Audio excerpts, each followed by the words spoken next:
Tão caro que gostou do Senhor, né? O fato de o estado em que nós nos encontrávamos. Irmãos, todos nós aqui estávamos num estado de inimizade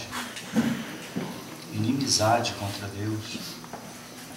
E ainda há muita inimizade em nós, por incrível que pareça. Nós que somos o povo redimido, o povo eleito, escolhido pelo Senhor, com um propósito bem definido. Aprove o Senhor, irmãos, nos colocar numa espécie de prova. Nós estamos num período de prova. Esse período do meio que o irmão Roger salientou é um período da nossa prova, irmãos. E aprove a Deus não tirar a presença do pecado. Deus não tirou a presença do pecado. E porque a presença do pecado não foi tirada, a inimizade contra Deus ainda é uma possibilidade. Por isso Tiago vai dizer que não ameis o mundo, e nem o que no mundo há. Porque tudo que há no mundo, mas não só o mundo, irmãos, se constitui um campo de inimizade contra Deus, como os principados e potestades também é um campo de batalha, de inimizade contra Deus, mas a presença e a natureza pecaminosa que ainda está, é um estado de rebelião, irmãos, contra Deus. E o Senhor, na sua obra, quando Ele nos salvou, irmãos, por essa graça tão bendita, tão maravilhosa, Spurgeon vai dizer que Ele triunfou sobre o nosso coração de maneira doce, de maneira que Ele não anulou a nossa vontade, mas a graça foi tão tremenda que nos chamou docemente, e nós dissemos sim a Deus. Ela triunfou sobre as nossas vidas e nós dissemos sim para Deus, né? Então nós viemos para o Senhor. Então aprove o Senhor, irmãos, não tirar a natureza pecaminosa. Então hoje cada um de nós pode sim vencer o pecado, porque o Senhor nos livra da tirania e do poder do pecado, não da presença dele, mas da tirania e do poder do pecado. Certo? Porque quando o Verbo se fez carne e foi para aquela cruz, então Ele nos livrou da culpa do pecado, de maneira que a nossa consciência para com Ele foi apaziguada. Por isso que nós temos entrada pela fé, por causa da justiça de Deus. Nós temos entrada pela fé a essa graça na qual nós estamos firmes. Amém. E nos gloriamos na esperança da glória de Deus. Amém. Né? Então nós temos entrada por meio da fé, por causa da justiça de Deus em Cristo Jesus. E isso é maravilhoso. Então quando Jesus estabelece a sua obra na cruz do Calvário, nós somos livres da culpa do pecado. Amém. Irmãos, e na sua segunda vinda, sabe o que Ele vai fazer? Ele vai te livrar da presença do pecado. Aleluia. Então, irmãos, esse corpo aqui, que na teologia de Paulo é chamado de corpo mortal, esse corpo que Paulo diz em Romanos capítulo 7, quem me livrará do corpo dessa morte? Quem me livrará do corpo dessa morte? E para Paulo existe uma relação pecado e morte. Paulo diz que por uma ofensa reinou a morte. Por uma ofensa reinou a morte. Então a morte reina pela ofensa, pelo pecado. Mas depois ele inverte. Ele diz que o pecado, ele reina por causa da morte. Então existe quase que uma pericorese, né? Assim como existe uma pericorese na Trindade, dessa habitação mútua do Pai no Filho, mas parece que existe uma habitação mútua de pecado e morte. Então Paulo chama os nossos corpos de corpo dessa morte. Um corpo que é vendido ao pecado e à escravidão. Mas bendito seja o nome do Senhor, né? Na sua segunda vinda. 1 Coríntios capítulo 15. Paulo vai dizer assim: isso que é mortal vai ser absorvido pela vida. O que é mortal vai ser absorvido pela imortalidade. O que é corruptível será tragado pela incorruptibilidade. Então cumprir-se-á a escritura que diz: tragada será a morte na sua vitória. Mas é a vitória dele dada aos santos pela ressurreição dos mortos. No dia que os nossos corpos serão corpos de glória. Primeira parte nos livra da culpa do pecado. Terceira parte, ele nos livra da presença do pecado. E o que ele está fazendo hoje, irmãos, no período de prova? Ele está nos livrando, irmãos, do poder do pecado. Então a presença do pecado é uma realidade, mas o Espírito Santo, ele nos dá essa capacidade, irmãos, de nós vivermos nessa terra para a glória dele, como pessoas vitoriosas, como pessoas que vencem a tentação, que vencem o mal, que suportam a tribulação, pelo poder que o Espírito Santo nos dá. Vocês creem nisso, irmãos? Amém. Que existe um espírito de habitação. Amém. Existe um espírito que habita em nós. Amém. O Espírito Santo da promessa. Hã? Amém. Que estava sobre os antepassados, que Hebreus 11 relata, que dizendo que todos eles, alcançando um bom testemunho pela fé, contudo não alcançaram a concretização da promessa. Alcançaram o bom testemunho pela fé, contudo não alcançaram a concretização pela promessa, porque Deus reservava algo superior para nós. O que era esse algo superior, irmãos? Era a habitação do Espírito Santo. Por isso Paulo vai dizer aos Efésios: nós estávamos perto, nós fomos aproximados, mas vocês que estavam longe. Quem eram esses vocês que estavam longe? Nós, os gentios, italianos, brasileiros, os hermanos argentinos, todo mundo longe. Ele diz que o Senhor nos aproximou. E diz que pela palavra do Evangelho, depois que nós cremos na palavra do Evangelho, assim, tendo nele também crido, na palavra do Evangelho, fostes selado com o Espírito Santo de quê? Da promessa. Foste selado com o Espírito Santo da promessa. Ele veio morar e habitar no meio do seu povo. Irmãos, nessa realidade, irmãos, nós somos mais do que vencedores. Irmãos, será algo tão vivo para nós. Por isso ele vai dizer em 4:30 de Efésios: não entristeçais ao Espírito Santo, no qual fostes selado para o dia da redenção. Sabe por que a redenção dos nossos corpos será uma realidade? Porque você já foi selado pelo Espírito Santo. Esse é o penhor, é o antigozo, é o pagamento inicial, é o arrabon, é a garantia que você vai ressuscitar dentre os mortos, é que você foi selado com o Espírito Santo da promessa. Irmãos, isso é uma glória. Irmãos, é tempo de nós não entristecermos ao Espírito Santo. O Espírito Santo quer realizar uma obra tão tremenda em nossas vidas, irmãos. E nós, por causa da dureza do nosso coração, por causa da nossa vida egoísta, quantas vezes nós entristecemos o Espírito Santo? Irmãos, chega um ponto da nossa vida que já não é nem questão de pecado mais. Sabia? Sabia que chega a um certo ponto na sua vida que não é questão de pecado? Porque se for questão de pecado, você está muito atrasado. Você ainda está bem na infância da fé.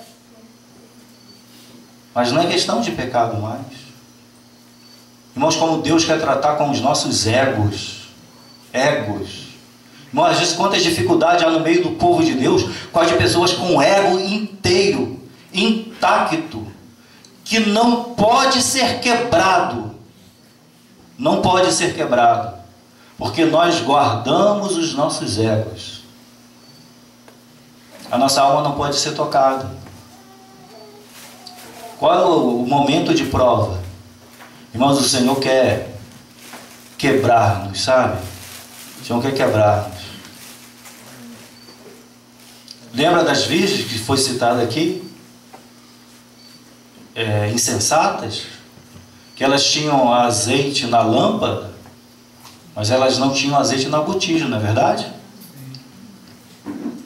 Elas não tinham azeite na botija.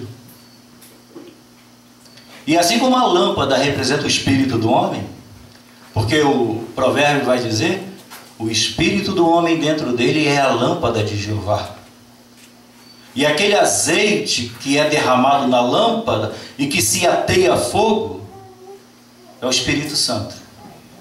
O Espírito Santo é o azeite, porque ele é a realidade que habita, que está dentro da lâmpada, mas ele é o fogo porque ele é a manifestação. Ele é a manifestação. Se você apaga o Espírito Santo, não é que você perdeu ele, não. Isso não existe. Um cristão que apagou o Espírito Santo não é um cristão que perdeu o Espírito Santo. O Espírito Santo é o azeite e é o fogo que provém do azeite.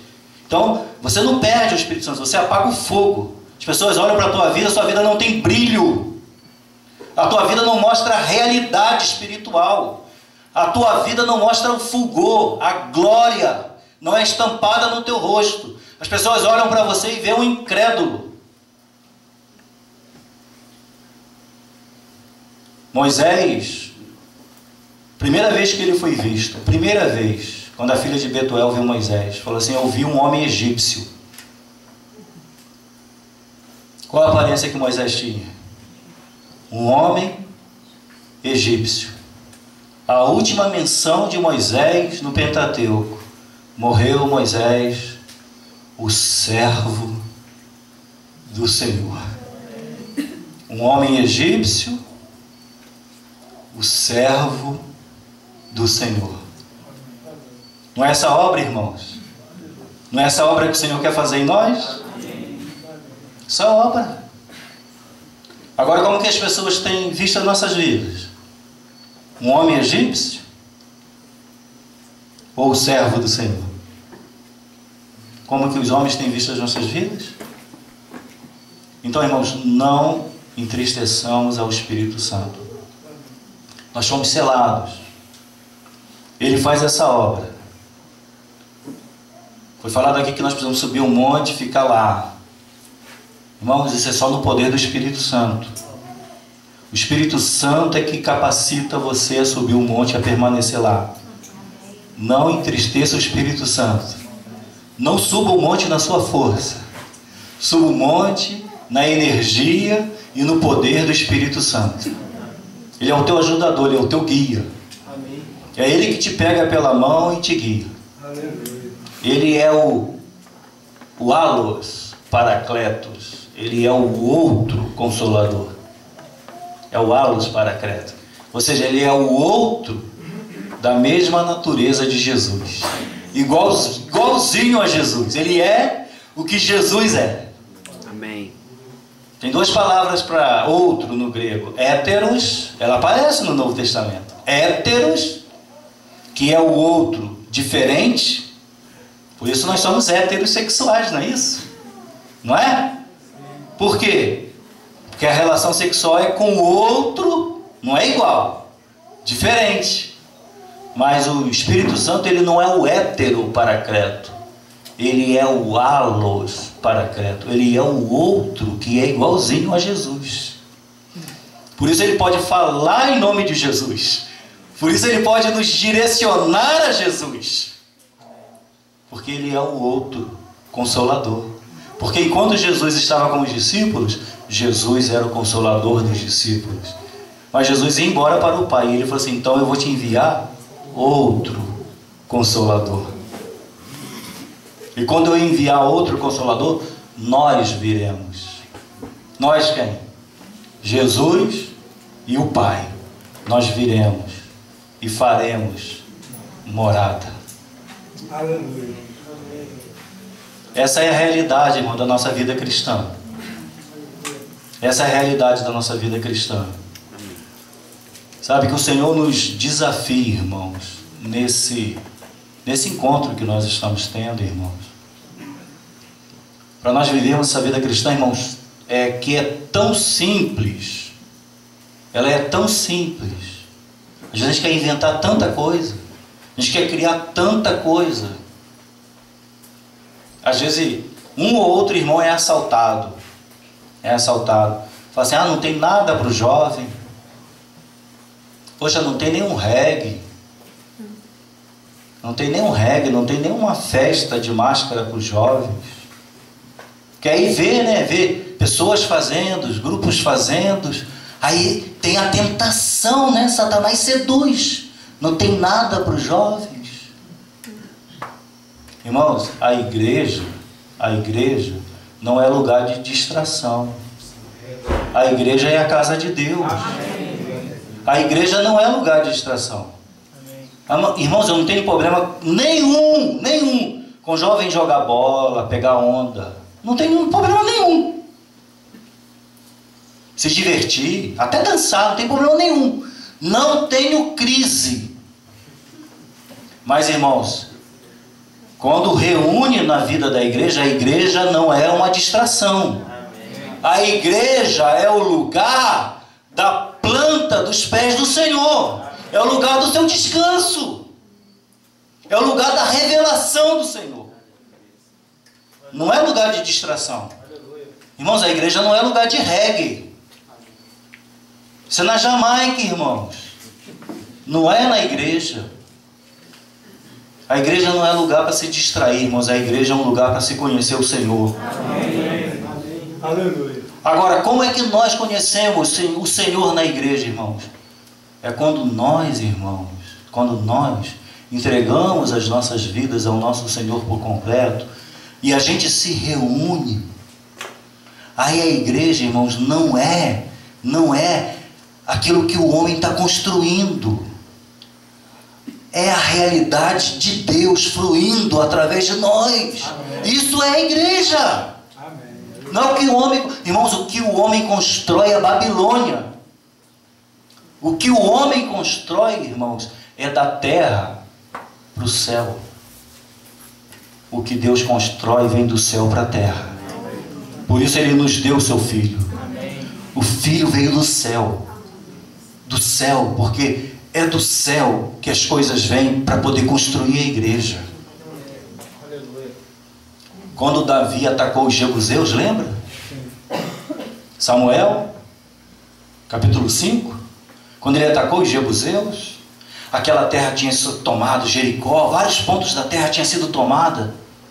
O Senhor falou assim, todo lugar que vocês botarem a planta dos pés vai ser de vocês. Lembra disso? E começou a guerra e a batalha para a possessão da terra, aquela terra que é uma figura da plenitude de Cristo.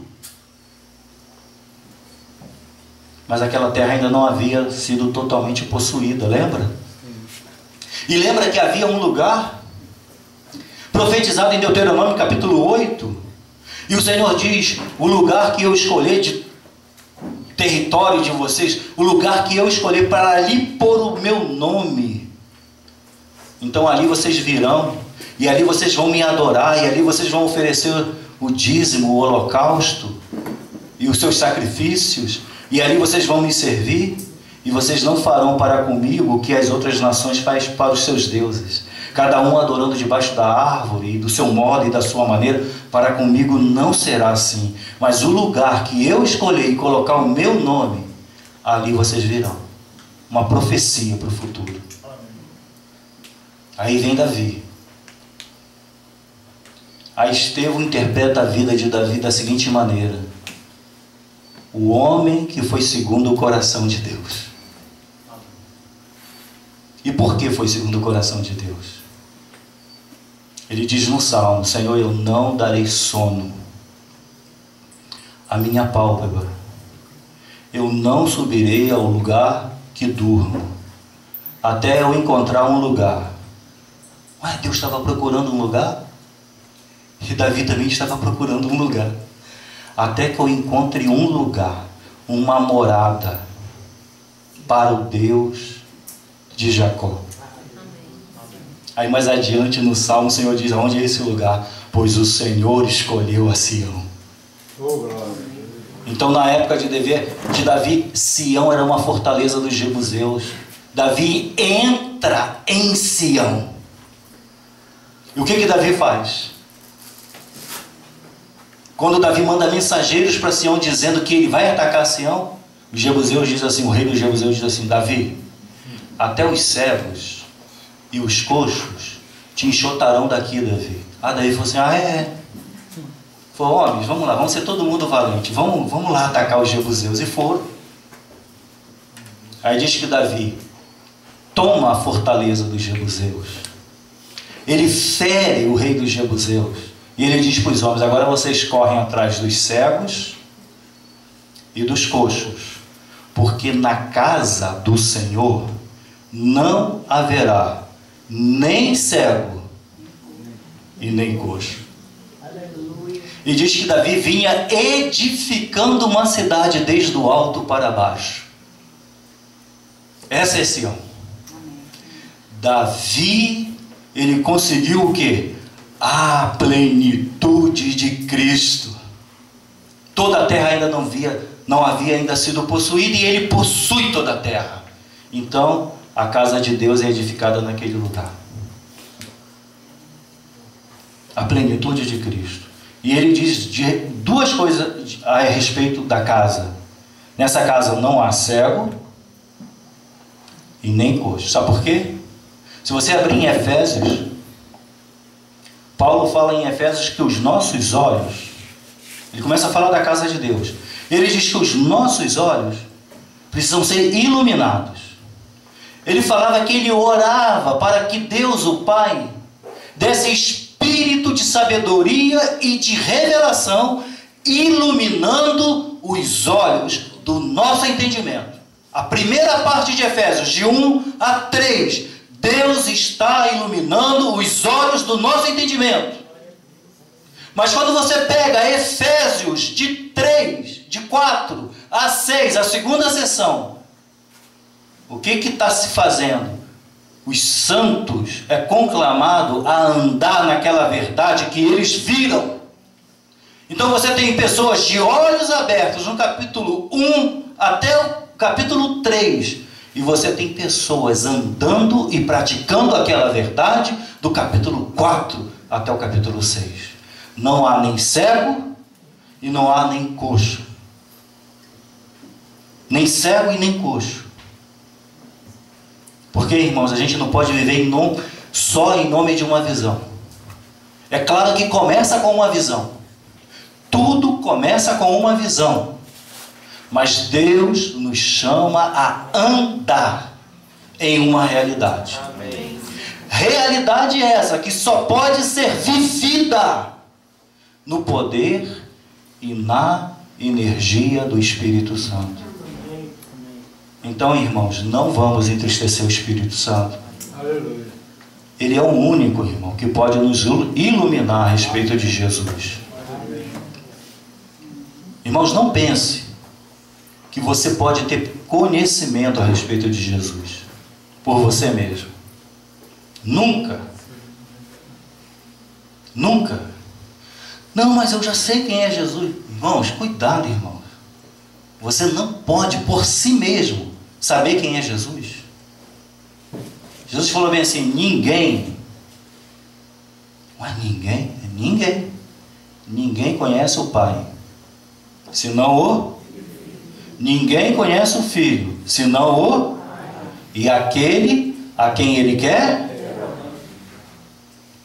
O que diz os homens ser o Filho do Homem? Jeremias, Elias, João Batista, um dos profetas que ressuscitou. Mas vós quem dizeis que eu sou? Pedro tomando a palavra, tu és o Cristo? Qual a resposta de Jesus? Bem-aventurado és tu, Simão. Não foi carne, nem sangue que tu revelou, mas foi o meu Pai que está no céu. Obrigado. Conhecimento espiritual real a respeito de Jesus, só o Espírito Santo. A Bíblia diz que a gente não pode dizer que Jesus é o Senhor, senão pelo Espírito Santo. Essa realidade do senhorio de Jesus, só no poder do Espírito Santo. Amém. Irmãos, ele não está falando de nomenclaturas de palavras, cuidado. Tem um grupo de irmãos que interpretaram isso como nomenclaturas de palavras. Seria mais ou menos assim. Esses irmãos pensam assim, que o macumbeiro não consegue falar assim, Jesus é o Senhor. Porque se ele for falar, ele vai engasgar. Não é isso, irmão. Se você botar um papagaio, faz um teste. Pega um papagaio e fica falando para o papagaio, Jesus é o Senhor. Jesus é o Senhor. Jesus é o Senhor. Ele vai dar uma hora e ele vai fazer, currupaco. Ele vai falar, currupaco, Jesus é o Senhor. Ele vai falar. Mas o que a Bíblia está ensinando não é nomenclatura de palavras. Não está dizendo que uma pessoa inteligente não vai conseguir dizer essas palavras assim, Jesus Cristo é o Senhor. O que Paulo está dizendo? Paulo está dizendo que a respeito da realidade espiritual do senhorio de Jesus, ninguém pode dizer a não ser pelo Espírito Santo. Paulo está tocando em realidade espiritual. Porque se a gente pensar assim, a gente fala para um macumbeiro, fala Jesus Cristo Senhor. Aí ele fala, Jesus Cristo é o Senhor. Ah, está salvo.